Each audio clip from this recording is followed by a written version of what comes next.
Este é o 18º segmento de vídeo da disciplina de Planejamento de Sistemas Elétricos do Programa de Pós-Graduação em Engenharia Elétrica da Universidade Federal de Juiz de Fora. Meu e-mail está aqui embaixo, eu sou o professor André Marcato. Nesse segmento de vídeo, nós vamos abordar o MRE, ou Mecanismo de Realocação de Energia.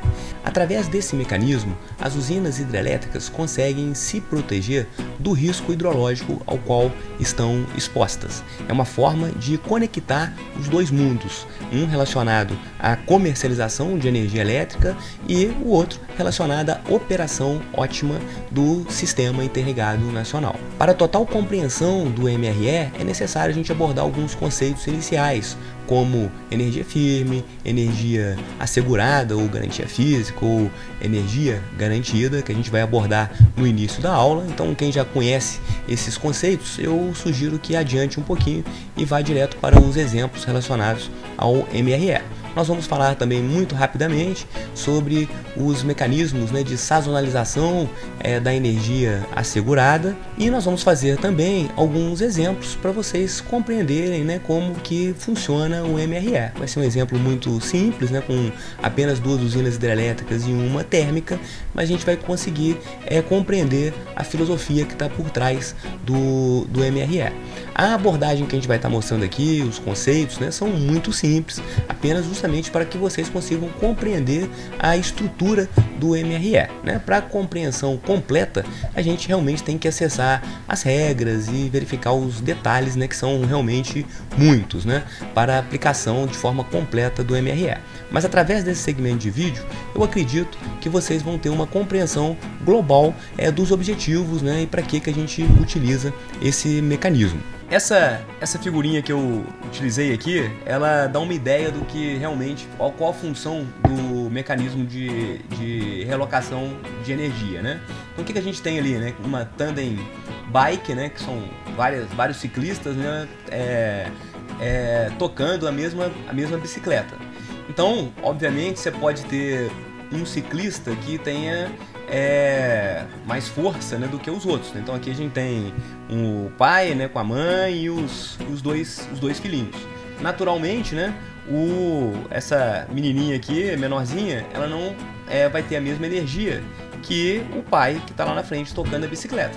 Só que ela também está contribuindo para que o conjunto se movimente. Então eu coloquei aqui até uma lâmpadazinha para ilustrar isso aí. Então todos os quatro estão se esforçando para manter a lâmpada acesa, para gerar energia ali para acender a lâmpada. Só que cada um é de acordo com a sua capacidade. Então, da mesma forma, no Brasil, a gente tem usinas hidrelétricas espalhadas pelo território inteiro, e a gente tem, de acordo com a localização da usina, de acordo com suas características construtivas, de acordo com a estação do ano, usinas em mais condições do que as outras de atender o mercado. E a gente tem que utilizar esse recurso da melhor forma possível. Então, pessoal, o Brasil ele tem uma característica que o difere da maior parte dos outros países.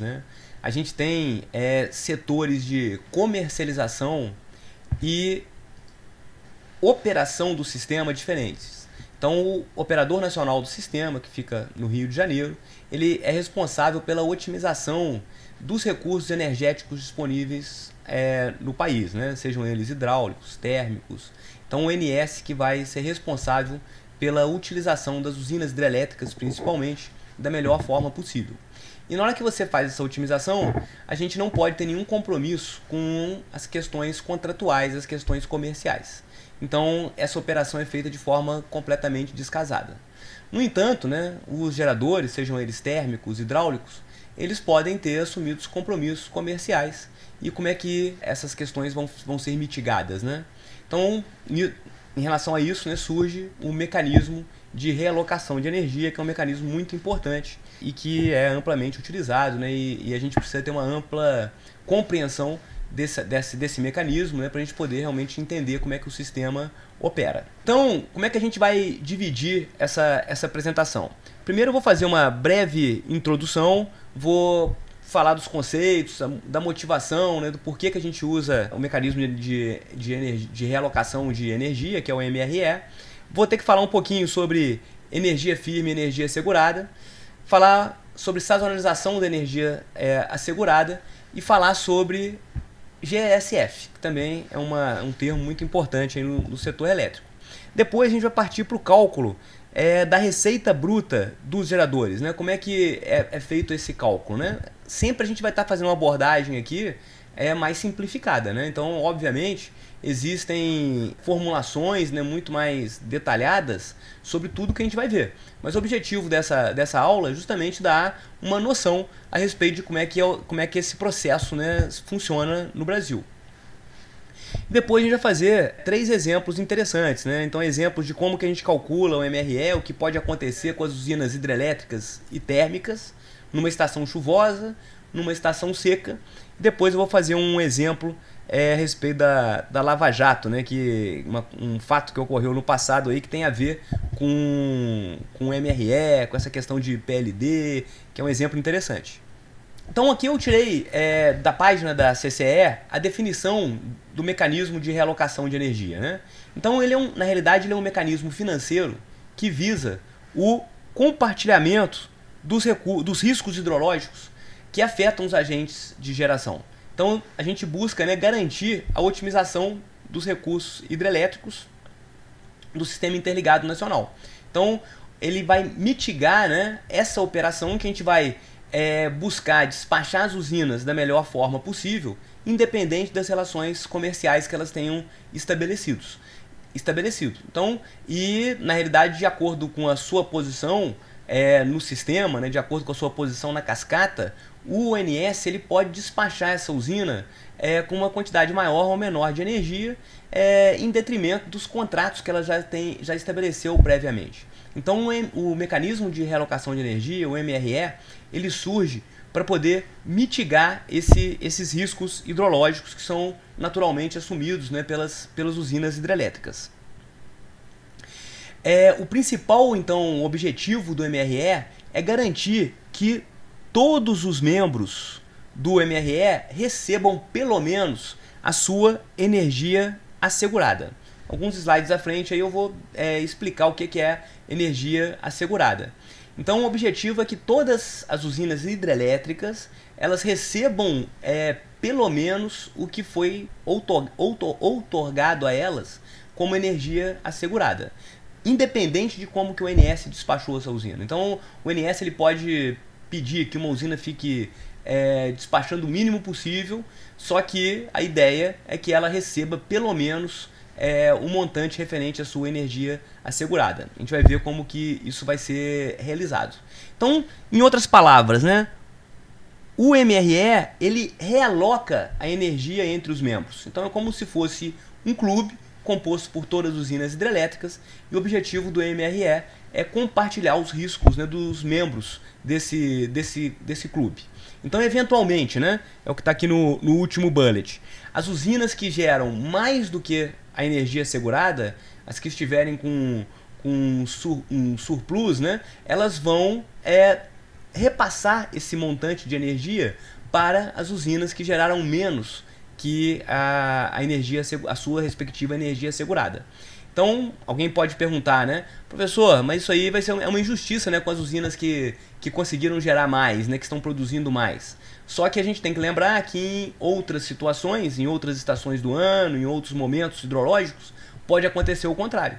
Aquelas usinas que antes, né, tinham recebido uma ajuda, né, por terem gerado pouco, em outros momentos, né, ela pode ajudar aquelas que a ajudaram anteriormente, né? Então, realmente é um processo de troca para que todas as usinas hidrelétricas elas tenham aí o seu risco hidrológico mitigado.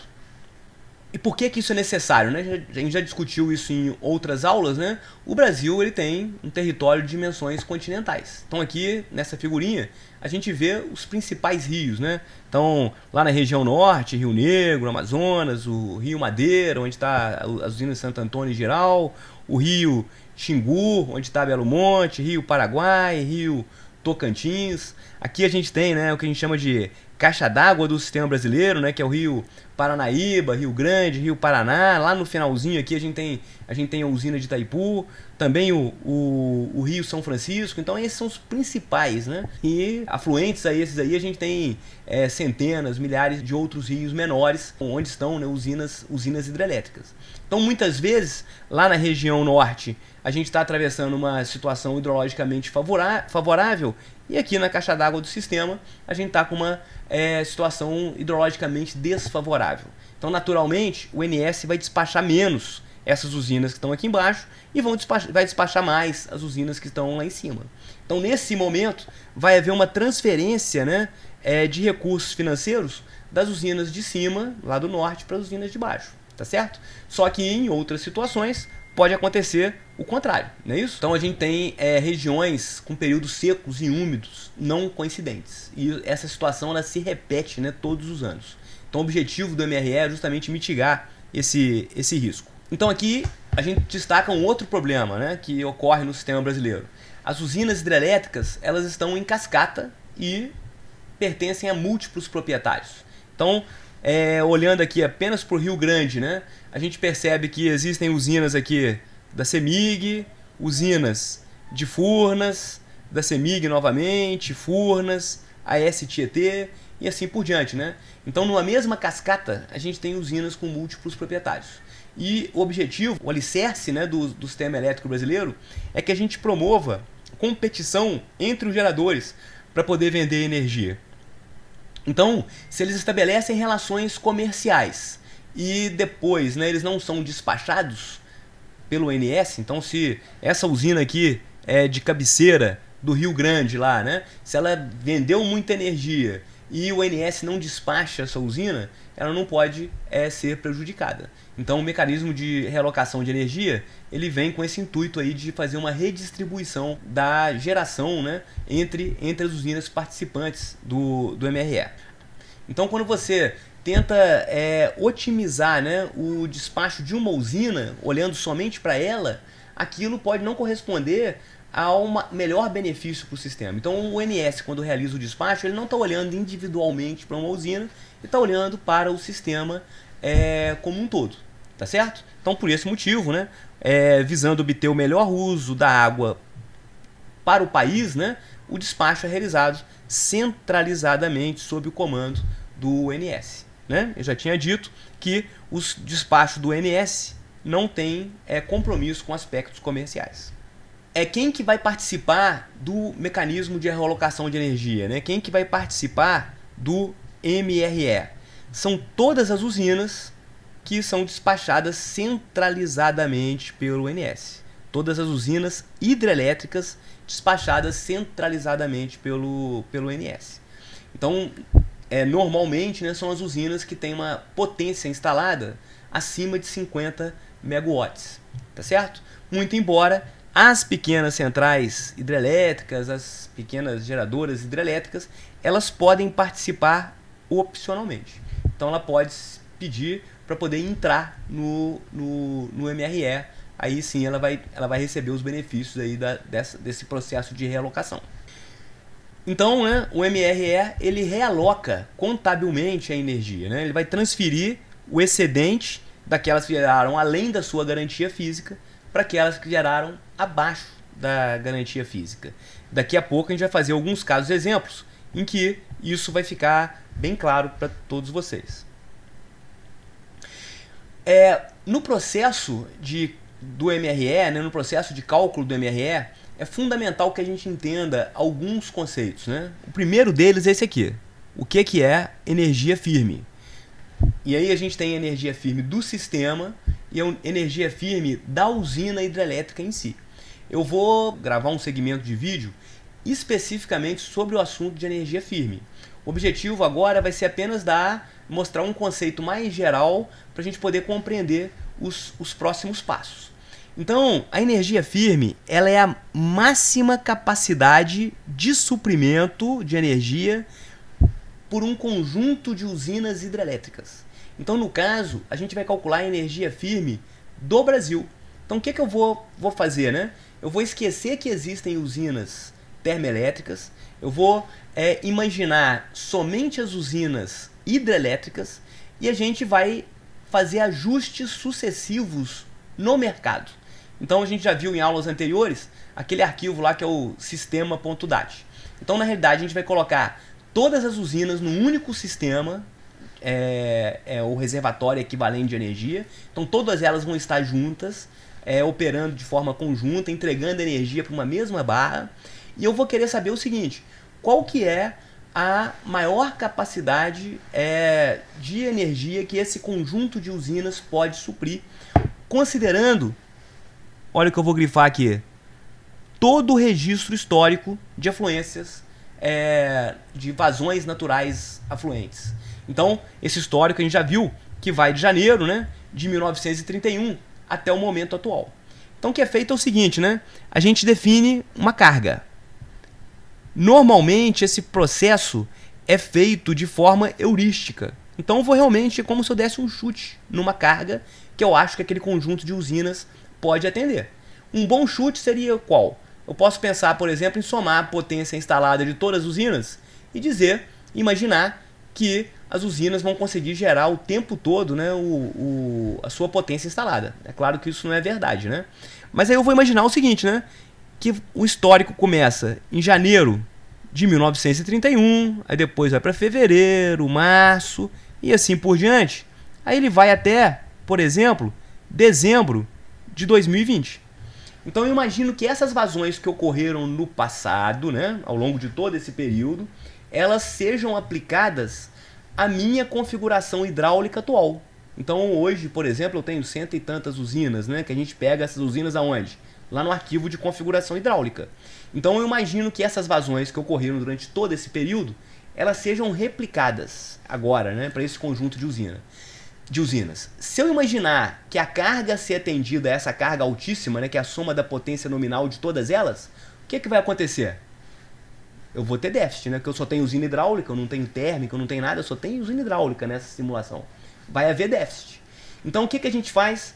A gente, numa próxima rodada da simulação, eu vou abaixar a carga. Então a carga que é no valor bem alto, por exemplo, 65 mil megawatts, eu vou rebaixar a carga um pouquinho. E eu vou fazendo esse processo, eu vou abaixando a carga, até o momento que na hora que eu fizer essa simulação para o histórico inteiro, não ocorra nenhum déficit. Então nesse momento, eu encontrei a máxima capacidade de suprimento desse conjunto de usinas hidrelétricas. Então eu vou ter lá cento e tantas usinas e eu vou saber exatamente quantas usinas, quanto que essas usinas conseguiu entregar sem nenhum risco de déficit, né? Sem haver, ao longo de todo esse histórico, né, de 89, 90 anos, ao longo de todo esse histórico de vazões, não ocorreu nenhum déficit. Normalmente, todas as usinas partindo do nível máximo e faço essa simulação de 90 anos. Em um slide à frente aí eu vou falar isso, mas o modelo utilizado para fazer essa simulação é o modelo Sushi, que faz parte da cadeia de modelos do CEPEL. A partir do entendimento desse conceito aí, né, do que é a energia firme do sistema, então é a carga que aquele conjunto de usinas consegue atender ao longo lá dos 89, 90 anos, o que eu tiver disponível de histórico. Agora, o que é o período crítico? O que a gente consegue fazer? Qual que é a energia armazenada máxima do sistema? A gente aprendeu a fazer isso lá na aula de reservatório equivalente. Você vai pegar agora todas as usinas do Brasil inteiro, imaginando elas num único reservatório, e vai calcular aqui a energia armazenada máxima. Deixa uma linha pontilhada aqui. E aí você vai fazer um gráfico no tempo aqui agora. Então aqui está o tempo. Sendo que aqui é janeiro de 31 e lá no final a gente está em 21, né? Nós estamos em março de 21. Então o último mês aqui disponível vai ser dezembro de 20. Beleza? Então a gente vai sair com 100%. Se todas as usinas estão com 100% da sua capacidade, se todas as usinas estão com 100% de armazenamento, obviamente a energia armazenada máxima vai ser 100%. E aí, aquela carga vai ser constante, né? Aquela carga crítica vai ser constante ao longo de todo o período. O que vai acontecer com o armazenamento do sistema? ele vai começar a fazer isso aqui, né? Ele vai esvaziar, aí na hora que vem a estação chuvosa ele sobe de novo. Se a estação chuvosa não for muito boa, ele não vai bater no máximo lá, ele vai chegar próximo, aí vai descer. Se vier um inverno muito rigoroso, ele pode ir muito baixo. Então ele vai começar a fazer um movimento desse tipo. Então, vai ter momento que ele vai bater no máximo de novo. Aí ele vai ficar um pouquinho no máximo, vai descer, vai reencher, vai fazer isso aqui. Ao longo do período, né, desses anos todos. Então, o que é o período crítico? Ele é dado, aí vem aqui o conceito agora que vocês vão conseguir entender. Ele é dado pelo período compreendido entre um mês que se observa a máxima energia armazenada e um mês onde se observa a menor energia armazenada sem reenchimentos intermediários. Então, existem diversos períodos como esse, né? Então, olha o que você vai ter. Aqui, por exemplo, ó, seria um período crítico. Ó. Esse aqui seria um período crítico. Porque ele encheu, ele chegou lá no fundo sem nenhum reenchimento intermediário. Só que aqui seria outro período crítico. Ó. Ele foi, né, do máximo até o mínimo sem reenchimentos intermediários. Depois ele reencheu aqui de novo. Então você vai olhar para essa curva aí da energia armazenada máxima e vai pegar o maior período crítico observado. Tradicionalmente, esse período crítico ele é dado entre aí junho de 1949 até 1956. Então, existem estudos aí que aí vai dar de 52 a 56, mas foi nesse período aí, entre 1952 e 1956, que ocorreu no nosso histórico o período mais crítico. O sistema ele saiu lá de 100% e demorou vários anos, né, batendo lá no fundo do poço, aí só depois que ele se recuperou. Então esse vai ser o período crítico do sistema. Beleza? Então muito simples, né? Teoricamente, pelas ferramentas que a gente tem hoje, né, usando até o Pi SDDP, seria relativamente simples a gente fazer uma simulação desse tipo aí, né? Então aqui eu mostrei, isso aqui é um gráfico de um artigo que a gente publicou aí, tem mais de 10 anos que a gente publicou esse artigo. Mas então para esse caso, o período crítico aqui ele começou lá, a gente estava cheio, né? Em maio de 1952, ele seguiu essa trajetória aqui, aí o período que ele bateu no fundo do poço lá foi novembro de 56. Aí depois de novembro de 56, aí ele conseguiu voltar, né? E chegar no máximo de novo. Na realidade, na metodologia da energia firme, a gente não exige que ele bata exatamente em 100% para ligar o contador de novo. Se ele bater em 98%, se ele chegar quase cheio, a gente coloca uma tolerânciazinha, a gente liga o contador de novo para poder avaliar um novo período crítico. Tá certo? Bom, aí o que vai ser, eu vou até voltar aqui, né? O que vai ser a energia firme da usina hidrelétrica? Então, para cada usina hidrelétrica do sistema brasileiro, eu vou ter que calcular a sua respectiva energia firme. Essa vai ser a geração média da usina no período crítico. Então, eu vou olhar aqui para esse período, por exemplo, nessa simulação aqui, esse período ficou entre maio de 52 até novembro de 56. Então, nesse período, eu tenho a simulação do histórico inteiro, com essa geração de cada uma das usinas. Aí eu vou calcular a geração média, por exemplo, de Itaipu, nesse período crítico. A geração média de Sobragis, Serra da Mesa e todas as outras. Então, eu vou ter a energia firme de cada usina. Então, essa seria a energia que a gente sabe que na pior condição do histórico, a usina está gerando pelo menos aquilo. Então a gente diz que com 100% de certeza, aquela usina ela vai conseguir entregar para o meu mercado pelo menos aquele valor. Então a energia firme de cada usina ela vai ser determinada pela geração média da usina durante o período crítico. O modelo oficial para o cálculo da energia firme é o modelo Sushi-O, que também é desenvolvido pelo CEPEL. Aí vem agora a energia assegurada do sistema elétrico brasileiro. É bem parecido com a energia firme, né? Olha bem, é a máxima produção de energia que pode ser mantida, aí tem essa palavra aqui, ó, quase continuamente pelas usinas hidrelétricas ao longo dos anos. Só que agora, ao invés de usar o histórico, eu vou simular a ocorrência de milhares de cenários sintéticos. Aí vem ao encontro do que a gente viu no último segmento de vídeo. A gente consegue, né, usando o modelo PAR-P, eu vou olhar para o histórico, vou gerar diversos milhares de cenários sintéticos e aí eu vou realizar uma nova simulação. Só que eu vou agora permitir em que alguns cenários, por isso que eu grifei a palavra quase ali, eu vou permitir em que alguns cenários ocorra déficit, tá certo? Então na regulamentação atual, esse risco ele é de 5%, tá certo?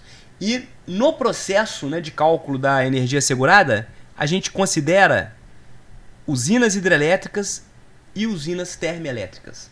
Na realidade, o que é feito é o seguinte, aí já é um pouquinho diferente, né? A gente imagina o sistema brasileiro, né? Então aqui eu vou ter as regiões norte e nordeste, aqui eu vou ter a região sudeste e aqui eu tenho a região sul. A gente vai manter o intercâmbio apenas da região sudeste para a região norte e nordeste. Então esse intercâmbio aqui, entre o norte e o nordeste, a gente vai relaxar esse intercâmbio. Eu vou deixar esse intercâmbio igual a infinito. O mesmo eu vou fazer com esse intercâmbio aqui entre o sul e o sudeste. Eu vou deixar ele igual a infinito. E eu vou manter os limites de intercâmbio aqui, ó, nessa região, né? Entre o sul e o norte, eu vou manter os limites de intercâmbio que estão lá no New Wave. Aí o que eu vou fazer? Janeiro de 2021, fevereiro de 2021, até dezembro de 1930. Dezembro de 2030. Na realidade, existe toda uma regulamentação, isso passa pelo Conselho Nacional de Política Energética, passa pela ANEEL, pelo Comitê de Monitoramento do Setor Elétrico, para poder aprovar essa metodologia de cálculo da energia assegurada. Então você vai fazer uma simulação de 10 anos. E aí, a gente vai considerar milhares de cenários sintéticos. Então vai ter o cenário 1, até o cenário 2000. Tudo isso está especificado nessa regulamentação. E aí o que eu vou querer, o que eu vou desejar, né? Que o risco no sul-sudeste seja 5% e o risco no norte e nordeste seja também 5%. Então, da mesma maneira que a gente fez lá no caso do sushi, que a gente estava olhando o histórico, só que agora eu vou olhar para um caso do New Wave. E eu vou mexer novamente no mercado ao longo desses 10 anos. Eu vou fazendo ajustes. Vou tentando automaticamente subir e descer o mercado aqui do sul-sudeste, do norte e nordeste, de forma que no final, a gente vai fazer então dezenas de rodadas de New Wave, de forma que no final eu tenha aqui um risco de 5% no sul-sudeste e um risco de déficit de 5% lá no norte e nordeste. Então nesse momento a gente vai ter eu vou ter ajustado o caso, né, necessário para o cálculo da energia assegurada. Uma outra coisa que alguém perguntou, isso lá no passado, alguém me perguntou assim, quando que a gente usa os anos pré-estudo? Aqui a gente vai entrar com anos pré-estudo. Qual que é o volume inicial que eu vou considerar nas usinas aqui em janeiro de 2021? Se eu colocar 100%, eu estou partindo de um otimismo, eu estou sendo muito otimista, né? Porque eu estou calculando um risco aqui de 5%, mas imaginando que todas as usinas elas estão partindo, né, em janeiro de 2021 completamente cheias. Então o que a gente faz? A gente encaixa aqui um período de 10 anos denominado pré-estudo. Pré-estudo. E aí sim, no início desses 10 anos de pré-estudo, a gente considera que as usinas vão estar completamente cheias. Então, as usinas elas vão vai começar a haver um movimento aqui dos volumes das usinas, né? E aí quando ela inicia realmente aqui em janeiro de 2021, a gente vai ter, cada uma delas vai estar com uma distribuição diferente de armazenamento, tá certo? Então na realidade a gente está fazendo uma análise que a gente chama de estrutural, né? Uma análise conjuntural. Então eu não vou estar, vou estar deixando que o próprio sistema ele defina, né, quais são os volumes iniciais que você vai considerar aqui em janeiro de 2021. 2021. Depois que você ajustou esse caso, então depois você tem os riscos ali, você ajustou o mercado para que o seu risco seja 5%, o que você vai calcular? Você vai calcular os blocos hidráulicos. Você vai verificar o seguinte: quanto que o sul-sudeste gerou e quanto que o norte-nordeste gerou, em média, aí, nesses anos. Então esses são os blocos hidráulicos. A gente tem térmica, né? Nessa rodada tem térmica, mas a gente vai ver o seguinte: quanto que, em média, ao longo desse período aqui de estudo, as usinas hidrelétricas geraram tanto no norte e nordeste quanto no sul e sudeste. E aí você tem que calcular a energia assegurada para cada usina. Aí o que a gente faz? Usa a energia firme, que eu já ensinei para vocês como calcula, né? A gente usa a energia firme como fator de rateio. Fator de rateio. Então você primeiro calcula os blocos hidráulicos, aí depois você rateia essa energia entre as usinas. Aí você vai ter a energia assegurada de cada usina. A energia assegurada, eu acho que eu coloquei isso aí no próximo slide. Olha lá. Ela é também chamada de garantia física, é chamada de energia garantida também. Tá certo? Por que eu estou mostrando toda essa discussão para vocês aí?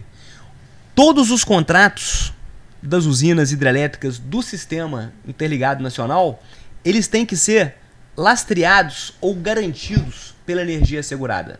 Toda usina hidrelétrica não pode vender mais do que a sua energia assegurada. Então por isso que é muito importante que, né, as usinas estão sempre muito preocupadas com esse procedimento de cálculo da energia assegurada, porque esse vai ser o limite que ela tem para poder vender, é o limite de contratação que ela tem. E de tempos em tempos, né, a ANEEL ela promove então uma atualização, um novo cálculo da energia assegurada. Aqui eu coloquei alguns exemplos, né? Então, para algumas usinas do Sistema Interligado Nacional, né, peguei Sobragi, a primeira usina que está bem próximo aqui da Universidade Federal de Juiz de Fora. A potência instalada de Sobragi, olha lá, 60 megawatts. Então essa seria a capacidade máxima de geração. Sobragi é uma usina fio d'água. Qual que é a energia firme dela? Olha aqui. 38,09. Então, essa seria a energia que Sobragi conseguiria entregar com 100% de chance, né? Qual que é a energia assegurada de Sobragi? 37,8. Alguém pode falar assim, pô, mas a energia assegurada tem aqui um risco associado de 5%, era para ser um pouco maior. O que acontece é o seguinte, a energia firme, ela foi calculada com uma determinada configuração. Então ela usou lá o sushi para calcular a energia firme das usinas. E aí, pô, com outra configuração, em outro momento, foi feito o cálculo da energia assegurada. Porque o procedimento de cálculo aqui da energia firme, ele não seguiu exatamente o mesmo procedimento de cálculo, não foi realizado muitas vezes nem no mesmo momento da energia assegurada. Então existe um procedimento aqui que você vai usar para calcular aqui a energia firme, um procedimento específico, regras específicas para você calcular a energia assegurada. No caso de Itaipu, por exemplo, a energia firme dela é 7.251. Olha a capacidade instalada, 14.000 megawatts. Então a energia firme dela é um pouquinho mais da metade. A energia assegurada dela, 7.772. Tá certo? No caso de Sobradinho, a gente tem 1.050 de potência instalada. Olha bem, 489, menos da metade, a energia firme, e a energia assegurada 504. Serra da Mesa, 1.275 de potência instalada, 627 de energia firme e 637,50 de energia assegurada. O recado é o seguinte, né? Cada uma dessas usinas aqui, quanto que elas podem comercializar? Quanto que elas podem vender? Esse valor aqui, ó. Esse é o limite de contratação delas. Tá certo? Então a gente sabe que Sobragi, que é a usina aqui de Juiz de Fora, na hora que ela está vendendo energia para um consumidor livre, ou até mesmo participando de um leilão para poder vender energia no ambiente regulado, ela, na hora que ela vai verificar em um mês, né, um mês específico lá no futuro, qual que é a energia que ela já vendeu, nunca pode passar disso aqui, né? Esse aqui é o lastro que ela tem, 37,8. Então, na realidade, toda usina, né, ela vai fazer um gráfico desse tipo aqui, ó. Então você tem aqui o tempo e aqui você tem a energia que ela está contratada. Então, no caso, por exemplo, de Sobragi, esse limite aqui vai ser quanto? 37,8. Então o que ela começa a fazer, né? Ela olha para o futuro. Então aqui a gente tá em janeiro de 2021. Depois vem fevereiro de 2021. E assim por diante, né? Março 2021 até, sei lá, 10 anos para frente. Estou em dezembro de 2030. Sobragi já está estabelecendo todos os contratos dela para o futuro, né? Os contratos normalmente são negociados com longo prazo. Então ela vai fazer o seguinte, né? Provavelmente em janeiro, se ela optou por essa estratégia, né? Ela vai estar, por exemplo, 100% contratada. Como a gente está em janeiro, esses contratos ela já estabeleceu no passado. Então ela já vendeu energia para consumidor livre, ela foi lá e fez um contrato com ArcelorMittal, fez um contrato com a Alcoa, né, eletrointensivas, e ela foi compondo essa carteira dela de contratação. Então, dentro desse limite que ela tinha, 37,8, ela começa a vender, tá certo? Quando ela está olhando para 2030, provavelmente, se ela vendeu alguma coisa, ela vendeu muito pouquinho, né? Ela está aqui embaixo ainda, ela tem toda essa gordura aqui para queimar. Então ela vai esperando oportunidades, né, e vai tentando estabelecer esses contratos, tá certo? Normalmente uma empresa ela pode estabelecer como estratégia não ficar o tempo todo 100% contratada. Então ela pode dizer o seguinte, ó, o limite dela é 37,8, só que ela vai contratar somente 30. Então ela vai segurar nesse limite aqui. Então ela não vai vender mais do que isso. Pô, mas ela vai estar perdendo dinheiro. Ela pode gerar até 60 megawatts, né? Então, na realidade, a potência instalada dela está aqui em cima, né? 60 megawatts. Professor, então ela está perdendo tudo isso? Na realidade, não é bem assim. A gente vai ver no decorrer da aula o seguinte, né? Que 37,8 é o limite que ela tem para fazer os contratos bilaterais no mercado livre e no mercado regulado. Só que o operador nacional do sistema, na hora que ele vai despachar a usina de Sobragi, se ela tiver em boas condições hidrológicas, ele vai despachar ela em 60 megawatts. Professor, ela não vai receber por isso. Ela só pôde vender aqui 37. Só que o ONS foi lá e despachou ela mais 23. Aí ela vai receber pelo PLD. A gente vai ver daqui a pouco, né? Então, esse preço, né, e os modelos computacionais, por isso que eles são tão... todo mundo quer estudar e compreender os modelos computacionais por causa disso. Eles é que vão, o New Wave, Decomp, Decem agora, essa cadeia, é que vai dar o preço que a usina vai receber por esse excedente aqui, se ela for despachada acima da energia assegurada. E aí vem um negócio interessante, né, que não é tema da aula também, mas tá no mesmo bolo aqui, né, é a questão da sazonalização da energia assegurada. Então, compreendido o conceito de energia assegurada, então digamos, por exemplo, no caso que a gente estava vendo lá, né, que é Sobragi, a gente viu lá que ela tinha 37,8, né? Então o limite de contratação dela aqui era esse aqui, 37,8 megawatts. Essa é a energia assegurada de Sobragi. O que ela eventualmente pode fazer? E ela tem que fazer isso sempre no último mês do ano. Então a data limite é meados de dezembro. Ela vai informar para o próximo ano. Então quando chegou mais ou menos lá em dezembro de 2020, Sobragi informou para o próximo ano, que seria 2021, a sua estratégia de sazonalização de energia assegurada. Ela está dizendo o seguinte, ó, por exemplo, em janeiro eu não quero 37,8 não. Em janeiro eu vou querer, por exemplo, 42 megawatts. Pô, então ela vai vender mais do que ela é capaz? Realmente ela vai poder fazer isso. Só que em contrapartida, lá em fevereiro, ela vai vender só 32 megawatts. Tá certo? Em fevereiro ela vai fazer isso. Então ela pode sazonalizar. De forma que a área embaixo dessa curva aqui tem que ser igual à área embaixo dessa curva aqui. Tá certo?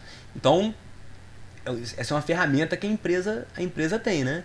Qual que é a melhor estratégia com base nos contratos que ela já estabeleceu previamente? Então, essa é uma informação que é confidencial a ela. Ela sabe quais foram os contratos que ela já firmou. Ela tem projeções a respeito. Ela já fez diversas rodadas de New Wave, D100, Decomp. Então ela tem projeções a respeito do comportamento do PLD para o ano seguinte. Então, com base em tudo isso, às vezes ela possui informações estratégicas também a respeito de como que as outras empresas vão sazonalizar a energia assegurada delas. Então, sobre a Agir, ela vai chegar lá e vai dizer que ela vai usar essa estratégia aqui de sazonalização. E isso, vocês vão perceber nos slides seguintes, pode ser muito importante e determinante para o sucesso financeiro da empresa, tá certo? Então começa a surgir teorias, né, de como é que você otimiza a sazonalização, como é que é o seu portfólio ótimo, né? Como é que você vai vender energia de forma a tentar maximizar o seu lucro, né, sua receita. Você vai vender por quanto, para quem, quais são seus parceiros, no ambiente regulado, no ambiente livre. Você vai ficar o tempo todo contratado, 100% contratado, ou você vai definir uma gordura para não ficar contratado e deixar você exposto ao PLD. Então uma série de análises que podem ser realizadas, né, principalmente na gerência de risco das empresas, que você precisa conhecer esses conceitos que a gente está mostrando aí. Todo mundo que trabalha aí em geradora, em comercializadora, todo mundo está preocupado aqui com esse termo em inglês, né, que é o GSF. Mas na realidade, o que ele significa? É a relação entre o que as geradoras efetivamente geraram, conseguiram entregar, com sua capacidade máxima de comercialização. Então, o que é o GSF? Você vai pegar, o GSF sempre você calcula ex post, ou seja, depois que o mercado se realizou. Então hoje, por exemplo, tem como eu calcular o GSF da semana passada, ou então de ontem, ou do mês passado. Então o que eu vou fazer? Eu vou somar a geração de todas as usinas hidrelétricas e vou dividir pela energia assegurada. Então eu vou querer saber o seguinte: as usinas hidrelétricas, elas conseguiram gerar mais do que energia assegurada? Quando isso ocorre, o que significa? Que as usinas, elas vão, em média, né, as usinas hidrelétricas, elas vão estar recebendo o PLD. Então esse preço de liquidação de diferença que é publicado semanalmente, agora é calculado de forma horária pela CCE, as empresas elas vão estar recebendo o PLD, porque elas conseguiram gerar acima da segurada. Então, quando esse fator aqui é menor do que 1, quando o GSF é menor do que 1, significa que quando você soma a geração de todas as empresas, dá menos do que a energia assegurada. Então significa que as empresas de forma conjunta, o clube de geradoras, não conseguiu atender pelo menos a sua energia assegurada. Então essa é uma situação muito ruim, né? Porque teoricamente podem ter sido estabelecidos contratos até o limite da segurada, e na hora que o mercado se realizou, as usinas hidrelétricas não conseguiram honrar esses contratos. Então o que ela vai ter, as usinas elétricas vão ter que fazer? Vão ter que comprar energia para poder honrar o contrato. E aí elas vão estar pagando o preço do PLD. E normalmente, quando o GSF é menor do que 1, as empresas então elas vão estar expostas a um preço muito grande. Porque se o GSF é menor do que 1, normalmente muitas térmicas foram despachadas. Então o PLD vai estar lá na lua. Esse slide ele mostra as 3 parcelas que compõem a receita bruta dos geradores. A primeira delas é a proveniente dos contratos. Existem 2 ambientes de contratação, o chamado ACL, que é o ambiente de contratação livre, e o ACR, que é o ambiente de contratação regulado. Os consumidores que desejam participar do ambiente de contratação livre precisam atender determinados pré-requisitos, como por exemplo uma carga mínima, tensão de conexão e etc. Mas nesse caso, os consumidores têm a liberdade de poder negociar livremente com os geradores o montante a ser contratado, a duração do contrato, o valor do contrato. Todas essas cláusulas são livremente negociadas entre os geradores e os consumidores. O ambiente de contratação regulado, também chamado de ACR, ele congrega todas as distribuidoras de energia elétrica do país. Essas distribuidoras possuem os seus respectivos consumidores cativos. São aqueles consumidores de pequeno porte que não têm a opção de migrar para o ambiente de contratação livre. Os consumidores residenciais, consumidores industriais de pequena potência, os consumidores industriais, né, que são grandes, né, mas desejam ainda continuar cativos às distribuidoras. Então, a gente tem esse ambiente de contratação denominado regulado. No ambiente de contratação regulado, as distribuidoras somente podem comprar energia através dos leilões. A CCE, a Câmara de Comercialização de Energia Elétrica, ela organiza leilões visando atender a demanda de todas as distribuidoras em conjunto. Com isso, a gente consegue aumentar a eficiência na contratação de energia. Então, a CCE, a Câmara de Comercialização de Energia Elétrica, organiza grandes leilões e as geradoras competem entre si para vender a energia nos leilões. Então, essas são as duas formas de venda de energia através de contratos, né? Ou diretamente com os consumidores livres ou através da participação nos leilões. De qualquer forma, o montante comercializado através de contratos pelas geradoras sempre vai ser limitado pela sua respectiva garantia física, né, ou energia assegurada. Vamos passar agora a descrever a segunda parcela que compõe a receita bruta dos geradores, que é a denominada parcela spot. Aqui é que a gente tem a influência direta do mecanismo de realocação de energia. Como nós vimos anteriormente, existe um clube que a gente chama de MRE. Nesse clube estão todas as usinas hidrelétricas despachadas centralizadamente pelo operador nacional do sistema e as pequenas centrais hidrelétricas que optarem por ingressar nesse clube. Qual que é o objetivo? Né? O compartilhamento de riscos hidrológicos. O NS ele vai despachar de forma ótima cada uma das usinas hidrelétricas e o MRE vai fazer uma redistribuição da geração desse grupo, né, desse clube, entre todas as usinas. Então a gente vai calcular o que a gente chama de energia alocada para cada um dos geradores. Então os geradores vão ter a sua respectiva energia alocada. Se o GSF for superior a 1, essa energia alocada sempre vai ser superior à assegurada. Se o GSF for inferior a 1, essa energia alocada vai ser inferior à sua respectiva energia assegurada. E como é que vai ser a remuneração, né? O preço spot ele é calculado pelos modelos computacionais. Daí a importância da gente estar estudando com detalhe, né, os funcionamentos tanto da metodologia quanto também da base de dados desses modelos. Então, esses modelos eles vão prover o preço spot, que a gente chama também de PLD, que é o preço de liquidação de diferenças. Então, os geradores, né, que tiverem uma energia alocada superior aos seus contratos, eles vão receber por essa diferença ao preço do PLD.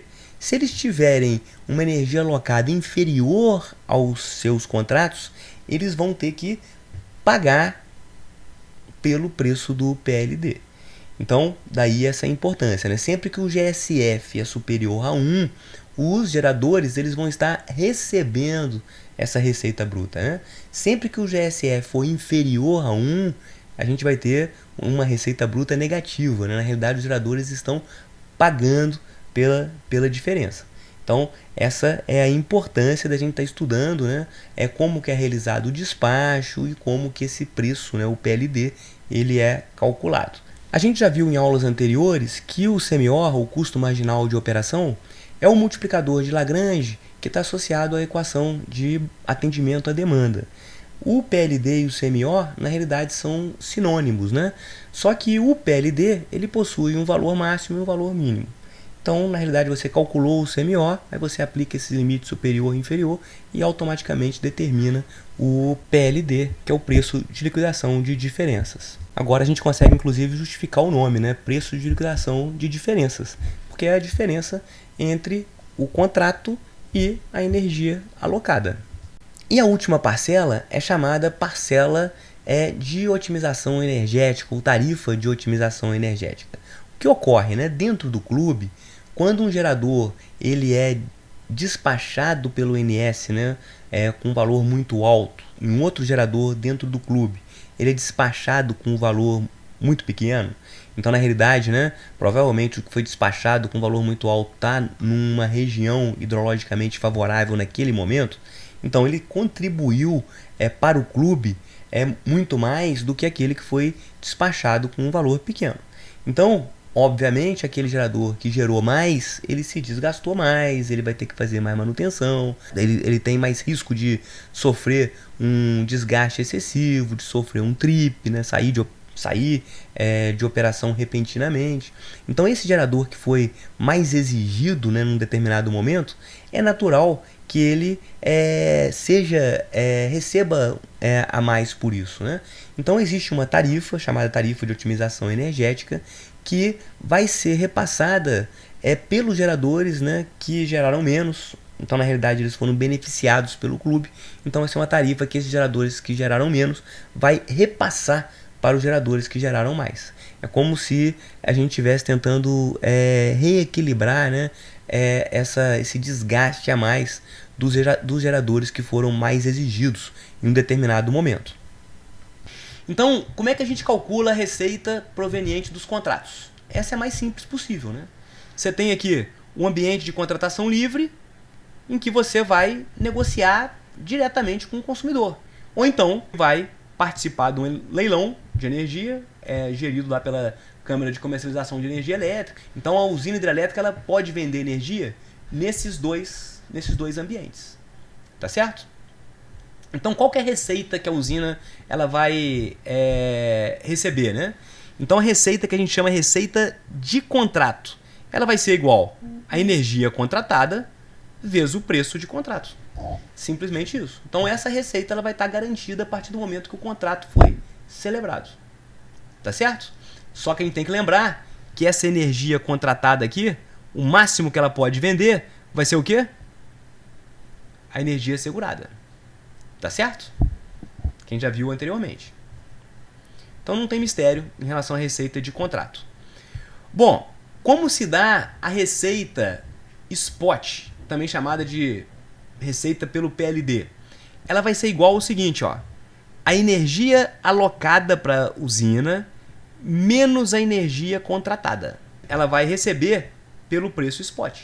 Então aquele preço lá que foi calculado pelo New Wave, pelo Decomp, pelo DCEM, vai dizer quanto que vai determinar, né, quanto vai receber por esse excedente, né, o que ela vendeu acima do contrato dela. Só que tem um porém, né? Isso aqui pode ser negativo também.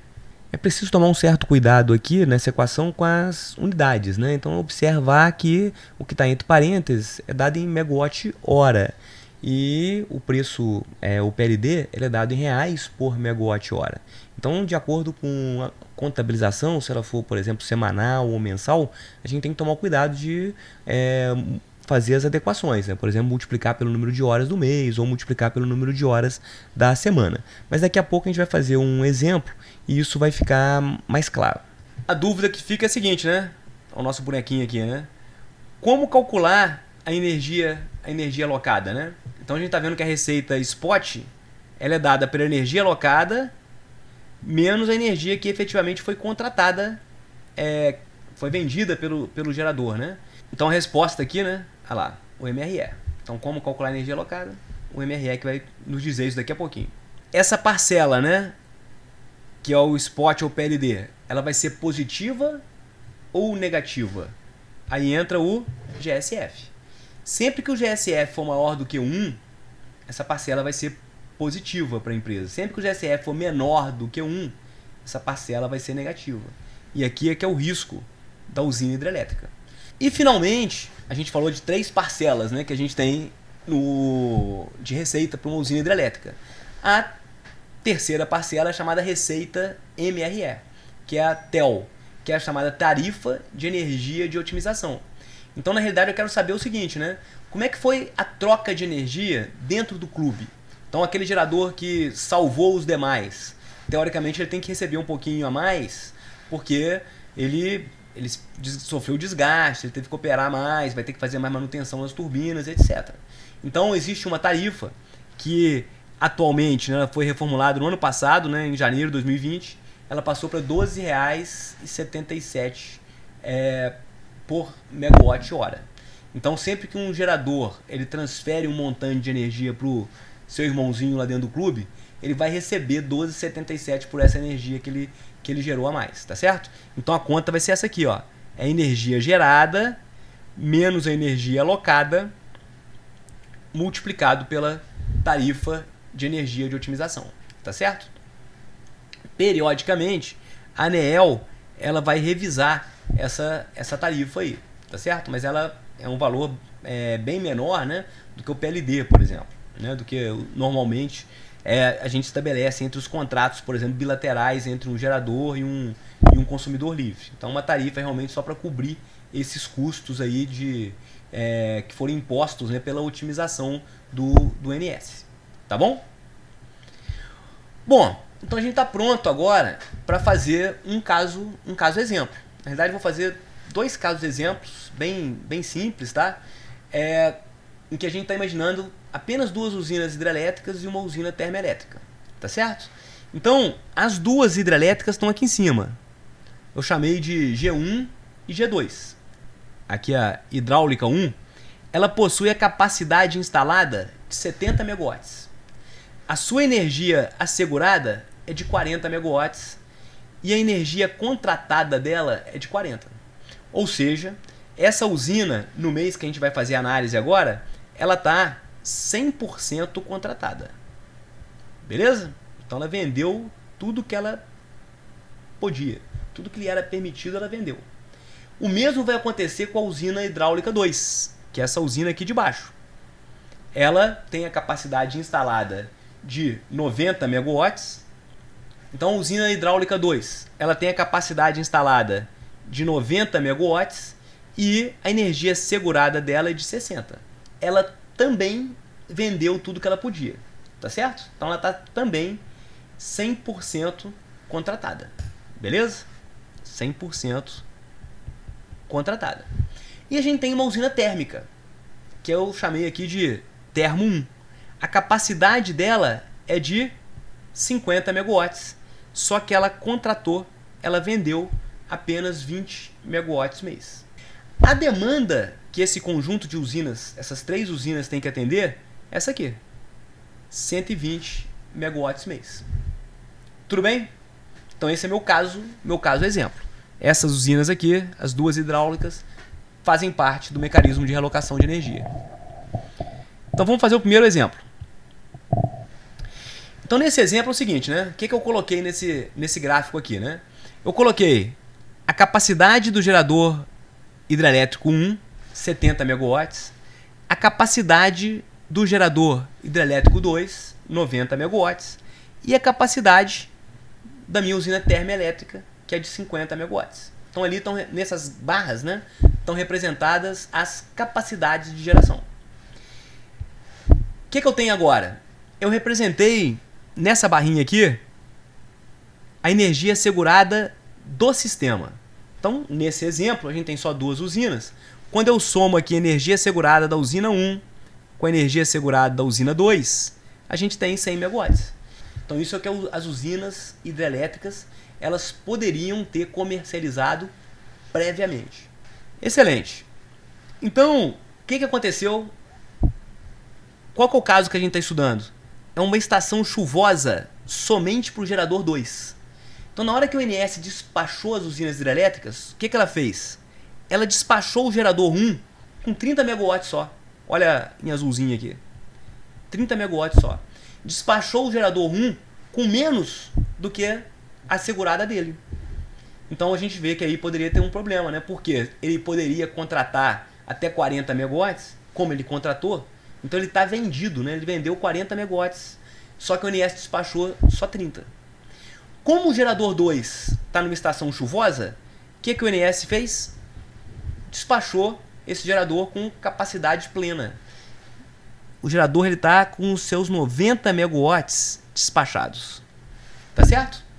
Quando você soma, então, né, 30 mais 90, isso dá o quê? O mercado de energia que tem que ser atendido. A demanda é 120 megawatts. Então os dois geradores, conjuntamente, conseguiram atender a demanda de energia elétrica. O gerador térmico, olha lá, ele está desligado. Então, o que vai acontecer agora, né? A gente vai fazer esse procedimento aqui, ó. Olha bem, os 30 megawatts da usina 1 veio para o clube e os 90 megawatts produzidos pela usina 2 veio para o clube. Então, o clube de usinas hidrelétricas gerou 120 megawatts. Gerou acima da energia assegurada. Então, nesse caso, o que a gente tem? O GSF, ele é maior do que 1. Por quê?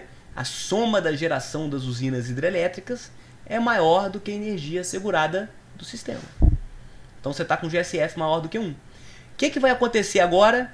Você vai voltar com esse montante aqui do clube para as usinas. Só que a razão das suas energias asseguradas. Então o que vai acontecer, né? Olha lá. Já que você gerou acima da energia assegurada, isso garante que o gerador 1 ele tenha a sua energia assegurada e o gerador 2 tenha a sua energia assegurada. Esse montante aqui que passou, uma parcela vem para cá e uma parcela vem para cá, proporcionalmente à energia assegurada. Propositalmente, eu coloquei aqui 40 mais 60, que dá 100, né? Então, quanto desses 20 que vem para cá? 12. Então, vai vir 12 megawatts para cá, ó. Quanto desses 20 vem para cá? 8. Então, 8 megawatts vem para cá, 12 vieram para cá. Então, na realidade, embora esse gerador 2 ele tenha gerado 90 megawatts, ele teve de energia alocada quanto? 72 megawatts de alocada. Esse gerador aqui, embora ele tenha gerado um pouquinho só, porque ele está numa estação seca, ele teve 48 megawatts de energia alocada. Perceberam a ideia do MRE? Então, nesse momento, ele redistribuiu. Então, esse gerador 1 ali, que ele não foi despachado, ele foi beneficiado pelo compartilhamento do risco hidrológico. Então, tá lá, né? 48,72 em amarelinho, né? É o que a gente chama de energia alocada. Muito bem. Então, vamos ver qual que vai ser a receita do gerador 1. Qual que vai ser a receita spot dele? É a energia alocada que ele teve. O gerador 1 é aquele que foi beneficiado. Então ele teve quanto de alocada? 48. Qual que foi a energia contratada dele? Que eu já tinha vendido previamente? 40 megawatts. Então ele vai receber, já que os dois geradores geraram acima da energia assegurada, eles têm que receber por isso. Então eles vão receber essa diferença. 48 que foi alocada dele, menos 40, isso vai dar 8 megawatts mês, vezes o preço spot. Esse preço spot, como é que eu vou acessar esse preço spot? Eu vou lá no site da cce.org.br. Aí eu vou ter acesso aqui ao valor do PLD, tá certo? Antigamente, esse PLD aqui, ele era estabelecido em base o quê? Mensal, lá nos primórdios, né? Você tinha um PLD mensalmente calculado. Depois isso evoluiu para PLD semanal e agora a gente está com PLD horário.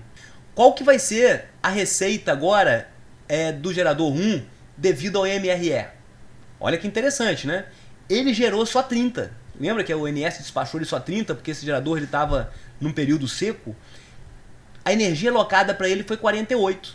Ou seja, então a participação dele no clube beneficiou o gerador 1. Porque ele recebeu uma energia que tinha sido produzida pelo gerador 2. Então 30 menos 48, que é justamente essa continha aqui, isso dá menos 18, né? Então esses menos 18 precisam ser ponderados pela TEL. Atualmente ela é 12,77. Então 18 megawatts mês, né, vezes 12,77. Lembrando que esse aqui é um valor horário, né, que é megawatt hora reais, né, por megawatt hora. Então essa aqui é uma energia que eu estou gerando ao longo do mês inteirinho. Então eu tenho que transformar isso em hora e multiplicar por esse 12,77, né, para calcular o montante financeiro mesmo. Tá certo? Então, o gerador, quanto que o gerador 1 vai estar tendo de receita? Esse valor aqui, mais esse valor aqui, desculpa, né? Menos esse valor, que esse aqui ele vai ter que pagar, até coloquei em vermelhinho aqui. Mais o quê? Que eu nem coloquei aqui. A receita do contrato. A gente lembra, né, que esse gerador, ele estava 100% contratado. Ele tinha vendido a energia assegurada dele toda. Qual que é o preço do contrato? Não sei. Ele que vendeu, né? Ele que fez, na realidade, aqueles 40 megawatts compõem o portfólio dele. Ele vendeu para o consumidor livre A, para o consumidor livre B, vendeu no leilão para uma distribuidora. Então ele montou um portfólio, né? Então ele montou uma carteira e cada pedacinho daquela carteira tem um valor diferente. Isso vai dar a receita de contrato dele. Além da receita de contrato, ele vai receber a receita spot e vai ter que pagar esse cara aqui por ele ter sido beneficiado pelo clube. Tá certo? Uma coisa que eu esqueci de falar aqui, ó, voltando um pouquinho mais atrás aqui, esse valor aqui a gente chama de energia secundária. É o que você gerou acima da segurada. Tá certo? Então, nesse caso aí, a gente teve uma energia secundária de 20 megawatts. Tá? E uma coisa que eu esqueci de colocar aqui, mas é importante, né? Tudo aqui está em base mensal nesse exemplo, tá? Então tudo aqui é megawatt mês. É como se eu estivesse gerando continuamente ao longo do mês, tá? Quanto que o gerador 2 ele vai receber de receita spot? Olha bem, a energia alocada para ele foi 72. Observe que ele tinha gerado 90, né? Só que ele só teve alocado para ele 72, que ele teve que passar um pouquinho pro coleguinha dele. 72 menos 60 dá 12. Então ele vai receber 12 megawatt mês pelo preço spot. Tá certo? Ele vai lá no site da CCE, ver qual que é o preço spot, vai ponderar por esses 12 megawatts que ele gerou ali. Tá certo? Quanto maior for o preço spot, melhor para ele. E olha que interessante, né? A energia gerada dele efetivamente foi 90. Isso é o que ele produziu. Só que ele só teve alocado para ele 72. Então ele, de certa forma, foi um pouco prejudicado por participar do clube, né? Então, ele vai receber 18 megawatts mês ponderados pela TEL. Quem que vai pagar isso para ele? Só se olhar no slide anterior, né? O gerador 1. Então, os geradores que ficaram abaixo da energia assegurada, eles vão ter que repassar grana para os que ficaram acima. Nesse exemplo, a gente tem só 2. Quando você olha para o sistema brasileiro inteiro, isso vai virar uma sopinha de letrinhas aí, né? Cada um vai repassar um pouquinho para os outros, né? De acordo com a posição que eles ficaram no despacho que o ONS realizou. Esse cara vai receber só isso? Não, né? Ele vai ter os contratos dele. Lembra que ele fez 60 megawatts de contratos. Ele estava 100% contratado. Então, esse cara também montou um portfólio. Ele vendeu esses 60, ele vendeu cada pedacinho desse bolo dele, ele vendeu para alguém a um preço diferente. Ele vai receber tudo isso. E o gerador térmico? Quanto que ele vai receber? Lembra que ele tinha contratado 20 megawatts? Vamos voltar aqui atrás. Olha que em termos de contrato, esse cara aqui tem 40, esse cara tem 60, deu 100, né? E esse cara 20. A demanda é 120 megawatts mês. Então a demanda ela está 100% contratada. Esse inclusive é um requisito das regras do nosso sistema, né? Todas as distribuidoras, todos os consumidores livres, etc., no momento da realização do mercado, eles têm que estar 100% contratados. Quando isso não acontece, né, dentro de determinados limites, eles vão sofrer penalidades, tá certo? Mas então, olha aqui, ó, 40 que foi energia contratada pelo Hidro 1, mais 60 que foi a energia contratada do Hidro 2, mais 20 que foi a contratada pelo térmico, dá os 120. Então o mercado está 100% contratado. Só quando você olha aqui para a geração, olha o que aconteceu. Quem está atendendo é só os hidráulicos. Um gerou 90, o outro gerou 30. O gerador térmico, ele não foi despachado. Mas aí, se você perceber, Vamos seguir aqui, né? Qual que é a receita do gerador térmico? Olha aqui. Receita spot. Vai ser a energia gerada, ele gerou 0. Menos a energia contratada, ele contratou 20. Então 0 menos 20, vezes o preço spot, isso dá quanto, né? Depende do preço spot. Então esse cara aqui, o gerador térmico, ele está pagando 20 megawatts ao preço spot. Se você olhar para trás, olha lá, 12, né? Mais 8, quanto que dá? 20. Então, esse cara aqui, ele recebeu, que é o Hidro 1, esse cara aqui recebeu, que é o Hidro 2, e esse cara aqui pagou. Esse cara aqui pagou 20, o Hidro 1 recebeu 8, o Hidro 2 recebeu 12. Então, fecha a conta perfeitamente aqui, né? Então, na realidade, o gerador térmico que pagou para os geradores hidráulicos atenderem aquele surplus lá. Pô, então esse cara aqui ficou no prejuízo. Pô, ele está pagando ao preço spot, ele está pagando 20 megawatts ao PLD. Será que ele ficou no prejuízo mesmo? Não ficou, né? O gerador, ele tem o CVU dele. Então, digamos que o CVU dele é de R$100 por megawatt-hora. Que é basicamente é o custo de despacho desse gerador. É o custo do combustível. Então, o que significa? Ele está dizendo para o INS o seguinte, ó, só me despache se o custo da energia for superior a esse. Então, para mim, só é interessante despachar se o PLD for superior a isso. Então, o que o modelo de despacho hidrotérmico que a gente viu lá atrás vai fazer, né? Dado que ele tem esse CVU, ele vai despachando os geradores termoelétricos por ordem de mérito. Então, se esse cara não foi despachado, o que vai acontecer, né? Significa que o PLD é abaixo de 100. Que se o PLD fosse acima de 100, esse cara estaria despachado. Então, o PLD ele foi abaixo de 100. Esse cara, para ele ter vendido energia, para ele ter feito um contrato de 20 megawatts, óbvio que ele fez um contrato acima de 100. Ele não ia fazer um contrato que ele não estava remunerando nem o combustível dele. Ele fez algum contrato bilateral com um preço acima de R$100 por megawatt-hora. Ele deve ter vendido a 150, a 200. Então, na hora que ele paga o PLD aqui, se o PLD é abaixo de 100, ele vai estar tendo esse lucro aí, né? A diferença entre o preço que ele contratou menos o PLD. Então ele vai estar tendo um lucro de qualquer forma. E se eu tiver agora uma outra situação aqui, pessoal? Estação seca para o G1 e para o G2. Então nesse momento, né, o que vai acontecer? Se eu não tenho uma boa disponibilidade hídrica nos locais onde estão construídos o G1 e o G2, o que o operador nacional do sistema vai fazer?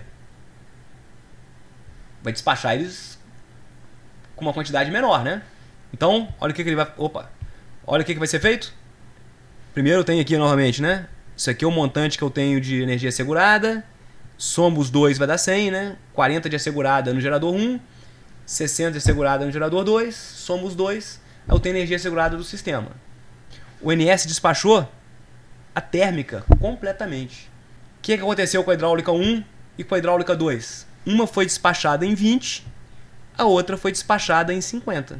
De forma que 20 mais 50 mais 50, isso vai dar os 120. Então o mercado de energia está sendo atendido. Tá certo? Só que agora eu vou ter que formar o MRE de novo. Então a geração da hidráulica 1 e da hidráulica 2, elas vão para onde? Para o MRE. O que aconteceu, pessoal? Eu gerei abaixo da energia assegurada. Então as duas usinas hidrelétricas não conseguiram atender aqui os seus compromissos. Então elas ficaram expostas aqui desse montante aqui. Nesse caso, o GSF é menor do que 1. Tranquilo? Então o que vai acontecer agora, né? Eu vou ter que voltar agora com o MRE para as usinas. E eu vou fazer isso proporcionalmente à energia segurada delas. Então, esse cara aqui vai receber 42 e esse cara aqui vai receber 28. Então, ou seja, vamos fazer aqui uma animaçãozinha. Olha lá. 28 e 42. Essa vai ser a energia alocada. Então, nesse caso, os dois geradores hidrelétricos, então eles não tiveram energia alocada pelo menos igual ao contrato. Então, eles estão expostos por esse valor aqui, que é 30 megawatts. Então, como é que vai ser o procedimento de cálculo agora, né? Então, a energia alocada do gerador 1, 28. A energia contratada, 40. Então, 28 menos 40, olha lá, menos 12 megawatts mês. Então, o gerador hidrelétrico, para poder honrar o contrato dele, ele vai ter que pagar 12 megawatts mês ao preço spot. Tá certo? Da mesma forma, olha o que aconteceu. Ele gerou 20. Só que ele teve alocado para ele 28. Então, da mesma forma que tinha acontecido no outro exemplo, o gerador 2 ajudou o gerador 1. Então, o que vai acontecer? Ele vai ter que transferir menos 8 megawatts mês vezes a TEL lá para o gerador 2. Ele vai ter que compensar o gerador 2 pela geração a mais que ele teve. E ele recebeu o contrato dele. Esse contrato dele está garantido. No caso do Hidro 2, o que aconteceu? Ele teve alocado para ele 42, só que ele tinha 60 de contrato. Da mesma forma, ele ficou exposto, né? Então, 42 menos 60 dá 18 megawatts mês, que ele vai ter que pagar ao preço spot. Então, o gerador hídrico, nesse caso, ele está pagando, né, por aqueles outros que honraram o compromisso dele. No caso, foi o gerador térmico, né? Então, só como a energia gerada dele foi 50 e ele teve alocado para ele 42, o que aconteceu? Significa que ele está ajudando as outras usinas do clube. Então, ele vai ter que estar recebendo a TEL. Então, quando você olha para o slide anterior, olha lá, esse cara ele pagou 8 e esse aqui recebeu 8. Quando você olha para o slide anterior, esse aqui pagou 12 ao preço spot, esse aqui pagou 18 ao preço spot. Então, 12 mais 18 dá 30. Quem que vai receber esses 30? O térmico. Por quê? O térmico agora, ele gerou 50. Só que ele tinha só 20 de energia contratada. Então, 50 menos 20, isso dá 30. Quem está pagando por isso? Os geradores hidrelétricos. O sistema brasileiro, ele foi projetado para esse tipo de situação aqui ocorrer poucas vezes. O GSF, ele só seria menor do que 1 em situações assim muito específicas, muito adversas, né? Então, a probabilidade disso acontecer era para ser pequena. Só que a gente tem observado, né, um GSF menor do que 1 de forma recorrente, né? E aí, nesse caso, os geradores hidrelétricos eles estão, de certa forma, sendo prejudicados nesse momento de hidrologia ruim que o setor elétrico está atravessando. Então, eu acho que com esses dois exemplos, é claro que vocês vão ter que fazer essas contas novamente, olhar com calma, eu acho que a gente consegue ter uma noção a respeito do comportamento do MRE. É claro que para poder entender completamente, a gente precisaria avançar em algumas aulas aí, para ver essa questão de exposição, outras regras. Aí tem uma série de outras questões, tem a questão lá de penalidades, né, que a gente poderia abordar aqui. Falta um exemplo para a gente poder fechar a aula de hoje. Essa aula é tão interessante que você pega o pessoal, por exemplo, do mercado financeiro, você procurar lá no YouTube, você vai ver gente do mercado financeiro estudando essa questão de MRE, estudando essa questão de análise de risco, como é que você projeta a receita dos geradores, né? Para você saber se você compra ação ou não de um determinado grupo que tem a usina hidrelétrica A, B, C ou D. Então, exemplo, né? A gente está percebendo que esse negócio do GSF influencia demais um gerador hidrelétrico, por exemplo. E você tem algumas empresas que acabam diversificando, né? Então a empresa ela tem não só aporte em usina hidrelétrica, mas ela tem aporte, por exemplo, em usina térmica. Aí, em momentos que o GSF está ruim, a empresa está teoricamente perdendo na hidráulica e está ganhando na térmica. Então a empresa ela consegue montar um esquema em que ela fica sempre, de certa forma, com menos risco, né? Você tem a questão das usinas eólicas também, que pode ser um mecanismo de proteção. Então, na realidade, esse assunto ele interessa e não só a gente está mais preocupado com aspectos técnicos aí da operação, como o pessoal também que está preocupado com questão de investimento, né, outras questões. Então, nesse exemplo aí, você vê que a coisa aí, ela realmente viaja por situações que a gente nem imagina, né? Então, isso aí ocorreu, se eu não me engano, foi em 2015 ou 2017, tem algum tempo, né? Foi quando você tinha um presidente, né? Que, aí tinha essa frase aqui, né? Tem que manter isso aí, né? Então, o que estava acontecendo? Você tinha um grande grupo da indústria alimentícia, e aí esse grupo ainda tem, né, uma usina térmica, que a usina na realidade essa análise aqui foi eu que fiz, tá? Então pode ser que eu tenha cometido algum erro aí, algum erro de análise. Então esse grupo ele tem uma usina térmica que é a UTE Cuiabá. E o que acontece? Essa usina térmica ela tem um contrato, ela precisa, para ser acionada, ela precisa de um contrato de gás. E ela tinha a oportunidade de comprar esse gás diretamente da Bolívia. Só que a Petrobras, ela tinha alguma preferência para poder... Esse gás tinha que vir pela Petrobras. Então a única pessoa que poderia fazer essa compra seria a Petrobras. Então essa empresa, ela tinha que, obrigatoriamente, comprar o gás da Petrobras, que era muito mais caro do que se ela comprasse diretamente da Bolívia. Então o que aconteceu? Surgiu um imbróglio aí jurídico que quem estava desembolando isso aí era o CAD, né? Que é o Conselho Administrativo de Defesa Econômica, que é ligado ao Ministério da Justiça. E aí você consegue ver até diversas coisas, né? Então depois aí você vê que quem foi indicado, por exemplo, o STF, foi o ministro da Justiça nessa época, né? Então você vê como é que as coisas elas todas se encadeiam aí num assunto que a gente acabou de ver na aula, né? Então, olha o que a gente tem aí, né? Aí houve um encontro de um deputado, né, que era um assessor direto do presidente na época, com um cara que representava esse grupo da empresa da indústria alimentícia. E aí, na conversa, qual que era a proposta? O presidente, como certamente ele tem influência no CAD, ele vai permitir, ele iria tentar facilitar as coisas para que essa empresa ela conseguisse comprar o gás direto da Bolívia. Então, ao invés de comprar pela Petrobras, ela iria comprar o gás direto também da Bolívia a um preço muito menor. Aí qual foi o combinado do cara? Aí parece que a Polícia Federal pegou esse bilhetinho aqui que o cara tinha passado pro deputado. Falou o seguinte, ó. Toda semana, que na época o PLD era semanal, né? 2015 ou 2017, não sei, acho que é 2015 isso aí. Toda vez que o PLD for abaixo de R$300 por megawatt-hora, a propina ia ser zero. Então, eles não iam passar grana para esse deputado.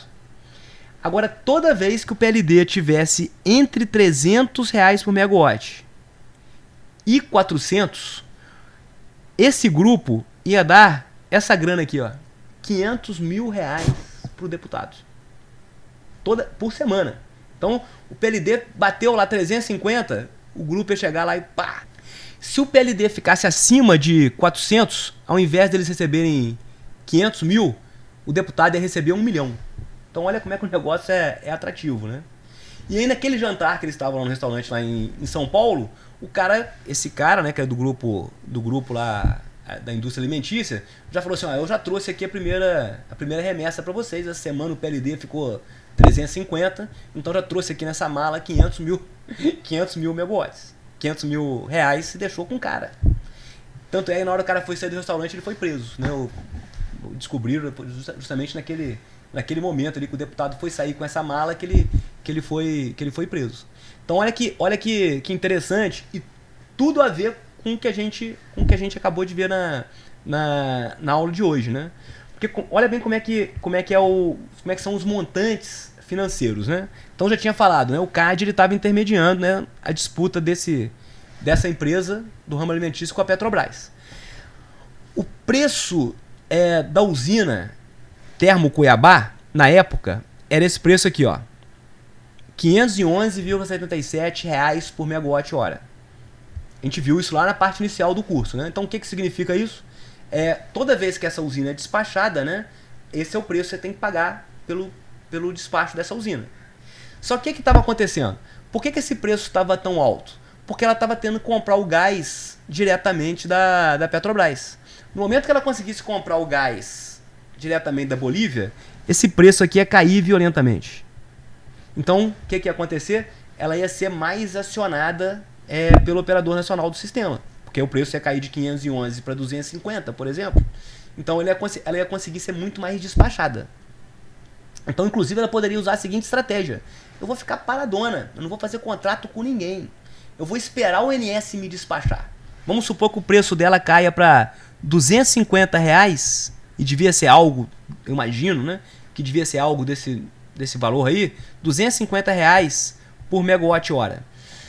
Eu não vou fazer contrato com ninguém, não vou fazer nada. Vou esperar o ONS me despachar. Toda vez que o ONS me despachar, aí por isso que ele fez aquele bilhetinho lá pro deputado, toda vez que o PLD passar de 300, automaticamente eu vou ser despachada, que meu CVU agora vai passar a ser 250. Então, automaticamente eu vou ser despachada. Ao ser despachado, eu vou estar recebendo o PLD. Aí ele fez o bilhetinho lá. Então, se o PLD passar de 300, eu te dou 500 mil na hora.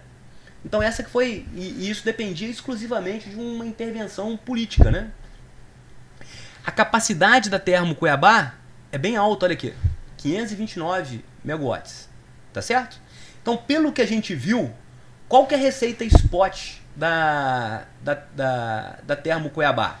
Vai ser a energia gerada menos a energia contratada. Então, imagina que a Cuiabá não faça contrato nenhum. Mas quando ela for despachada, ela vai receber o quê? 529, que é a potência dela, que ela vai ser despachada integralmente, menos zero, porque ela não vai ter contrato nenhum, vezes o preço spot. Então, quando ela for despachada, ela vai receber o preço spot. Então, eu fiz uma brincadeira aqui pensando no seguinte, né? Imagina que o preço spot numa determinada semana deu 350 reais, né? Faltou colocar aqui um por megawatt-hora. Então, digamos que numa semana A lá, o preço spot foi 350. Quanto que a usina vai receber pelo preço spot? Olha aqui. 529 vezes 7 dias vezes 24 horas vezes o preço spot, 350. Essa vai ser a receita da usina em uma semana. Quando você faz essa continha aqui, 529 vezes 7 vezes 24 vezes 350, isso dá 31 milhões. Então essa vai ser a receita que a empresa vai receber só naquela janela, em uma semana, por estar despachada aí nesse montante aí, 529. Obviamente, isso não é lucro, porque isso aí é o que ela vai estar recebendo, né? Ela vai ter que abater os custos operacionais dela. Então, digamos que o custo operacional dela seja 250. Eu não sei, isso aí tá difícil imaginar para quanto que ia cair esse custo, né? Era 511 quando ela comprava o gás da Petrobras. Comprando o gás da Bolívia, esse custo ia passar para, por exemplo, 250. Estou dando um chute aqui, né? Então isso aqui é o que ela ia efetivamente gastar para poder, por megawatt-hora, né? Para poder gerar energia. Então vamos fazer essa continha, né? Então a receita spot dela vai ser o quê, né? Aqui não é receita spot, né? Esse aqui seria custo operacional. O custo operacional dela vai ser o quê? 529 vezes 7 vezes 24 vezes 250. Isso dá o quê? 22 milhões. Então isso é o que ela ia gastar com combustível, né? Só quando você pega a diferença desses dois valores aqui, olha aqui, 31 milhões menos 22 milhões, então vai dar 31 menos 22, vai dar o quê? 8 milhões.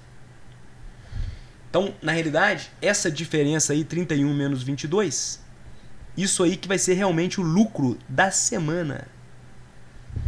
8,887 milhões.